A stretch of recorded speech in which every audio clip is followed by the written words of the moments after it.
Close-up lenses like the little Olloclip macro lens are absolutely fantastic for getting tiny little details in textures, in bugs and little ants' heads. But if there aren't many bugs and ants to be found, then another great way to have fun with these little lenses is to actually freeze subjects and then photograph the results.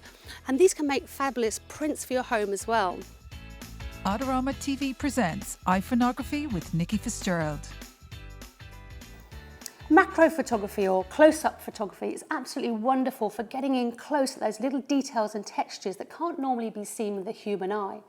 Today, this is the first of our 2 Frozen specials, and we're in the Upside Down house courtesy of Dream Cottages, where we'll be discovering lots of natural textures and patterns in frozen fruit and these beautiful leaves here. And the ice that they're frozen in is going to add a little bit of extra translucent magic to our images. So I've got myself a great position here just by the window where there's lots of natural light. And I've got myself nice and comfortable. I've got a sturdy table. This is going to keep our photograph nice and focused, not much wobble. I've got my Gorilla Pod here, which I'm going to put my camera in. That's going to keep my camera nice and steady. We don't want any blur, particularly with macro photography, which is really easy to get when you've got that macro lens on. Now we've got the Olloclip lens here. Now this comes as a 4-piece kit. We've got another macro lens, a 15 times, and this is great for getting tiny little details like an ant's head or a little spider, but we're going to use the 10 times because that's going to give more area, a larger area in focus, great for getting patterns and textures. So to get to that lens, we just need to reveal the little 10 times by unscrewing the wide eye. Now it's really important that your lens is clean. So I've got my microfiber cloth here, really cheap, about £1, and I'll just give that a little wipe, and we can do the same with our iPhone camera as well, because that's going to just make sure we get a really nice, super sharp shot. And then we're going to attach that to the iPhone camera. Simply clips on like that. Then we need to put the camera into the mount. Just clip that in. Avoid the shutter buttons on the bottom because then you'll start taking pictures automatically, and we don't want that. And that's all set up, ready to go. Now I'm going to just turn the phone on. I'm going to swipe up to get the camera. Now I'm using the Apple camera. There's a very good reason for that, and that's because it's got these little filters in this little icon here with the 3 colours. If you have a look at that, that's got a great filter called Chrome, which is fantastic for the strawberry colour. So let's have a look at our strawberry. We've got it here, and the frost is forming on the top, and it's looking absolutely fantastic. I need to get that a bit higher. For macro photography, you need to get your subject really close to the lens, about ½ centimetre away. So that's a good height. So that's nice and close. And we just need to find the pattern there. Look at that pattern. That's absolutely brilliant. That looks gorgeous. So little pips are coming up and the frost is forming on the top. It looks absolutely beautiful. Now I'm going to be using the timer button on this. I'm going to set it for 3 seconds. Now what this does, it means I don't have to touch the lens. If I touch the lens, the camera might wobble. We need a sharp picture. So I'm happy with that. I'll click on the button. 3, 2, 1. It's taken the picture, it looks absolutely fabulous. Save straight down to the camera roll. I'm really happy with the top of that. Now there's another great thing we can do, and that's to actually turn the strawberry upside down, and this is going to reveal another lot of pattern. We'll just turn that out, remove the glass, and then just stick that little stalk in there, and that'll act as a nice support. Now that's beautiful. Now what's happened here is it's exposed for the other photograph, so we probably just need to get that a little bit closer. I'm going to move my lens down a bit, and there we can see some beautiful patterns, some shards of ice in there, and that looks absolutely wonderful. It's got these little details of bubbles, and that's really looking great with the texture of the strawberry. The combination of that red and the little pips and the bubbles and shards looks fabulous. So again, I'm going to take the picture. It's got a timer on it. Let's have a look at the filters here. Got a lovely selection of filters. The chrome works beautifully, really brings out the bubbles in that strawberry and the textures and the colour particularly. So I'm just going to click away. The camera will do the rest by itself. Leave that to take the picture. That looks fabulous. And this is what I love about macro photography. You never know what you're going to find in those little frozen blocks of ice. It's just a case of looking around, turning the strawberry around, seeing what you can find, seeing what you can discover, There really is some fantastic little worlds in there. It's just experimenting, having a look.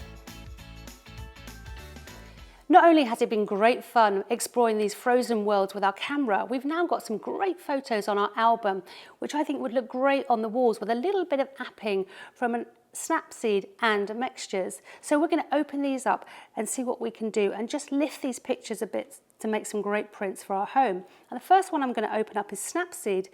I'm going to find my little strawberry here, open him up and then press use and then bring him into Snapseed. Now, the first thing I want to do is I want to sharpen the center. Now, this is just going to lift the image and create more interest for the eye when I bring out these little frozen frosty bits here. And I'm also going to soften the edges, and that's going to create a great contrast between the outside and the inside of the image. So the first thing we need to click on is details. Now, this is the sharpening part of the process. I'm just going to slide up, and you can see you get sharpening and structure. Now, if we slide to the right, this is lifting these little frost bits just here. It's quite subtle, but it does lift it slightly. And I've just chosen the option structure. I'm going to slide my finger to the right again, and that's going to lift that sharpening just subtly, but it's going to add a little bit of punch to our picture. I'm going to click on the tick to say yes, so that will save that effect. And the next thing I want to do, I'm going to blur the outside, make the frame slightly whiter on the outside, and we're going to strengthen the colour in the inside. And we're going to do this by using the center focus option. Now we get a little blue dot in the middle. We can use the pinching motion to actually change this effect. You can see it's getting darker on that side. I'm just going to open that up a little bit. And we've got three options here. We have blur strength, outer brightness, and inner brightness. We'll start with a blur strength. And if you swipe to the right, you'll get more of a blur on the outside. If we want a super blur, we can just click on that and the strength will be that much stronger. If we click back again, you can see that sharpened up there. You can see the blur effect. If I bring it in, you can see that's quite a strong blur now on that top left edge.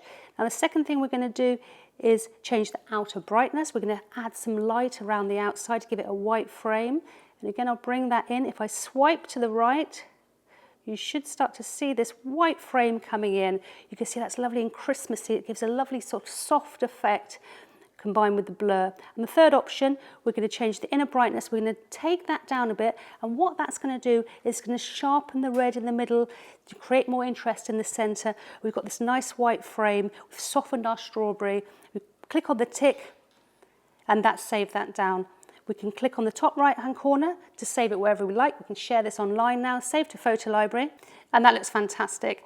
And what I want to do is add a final little touch, a subtle touch in the Mixtures app. We'll go to the Mixtures app, click on that. We bring the photo we've just changed, click on the strawberry. Don't crop, we're happy with the square shape. Got these lovely textures here. My favourite is the grunge textures, lovely painterly textures in here. You can apply quite subtle, but it's going to add the same effect as a painterly glaze would. It's going to hold it all together, and if you can imagine applying these effects to a whole set, they're going to really hold together well because they've had the same effect applied to them. Frozen seems like the right effect to add in this Frozen special. I'm going to turn that up a bit, and that's just going to give it a nice little sort of pinky tinge, really nice, soft, really kind of dreamy. I'm happy with that. And because we've shot this in a high-res app, we've edited it in a high-res app, the Mixtures app and Snapseed. These are great. These are good enough to print on the wall. So you can have a great little set like these behind me now. So take the same pictures at the same time, apply them the same apps, and they'd look fantastic. So you can bring the frozen world indoors and go one step further by creating your own wonderful abstract images. Have some fun, collect some natural forms, freeze them and photograph the results and see what you get, just experiment. I'd love to know how you get on, so please share with me your ideas, leave some comments below. Don't forget to subscribe to AdoramaTV, where you can find lots more information about iPhoneography related items and all of our new products. We'd love to know what you think, so please like or share or comment on our videos. And don't forget to visit the Adorama Learning Centre, where you'll find lots more hints, tips, tricks and tutorials on all things photography. I'll see you next time.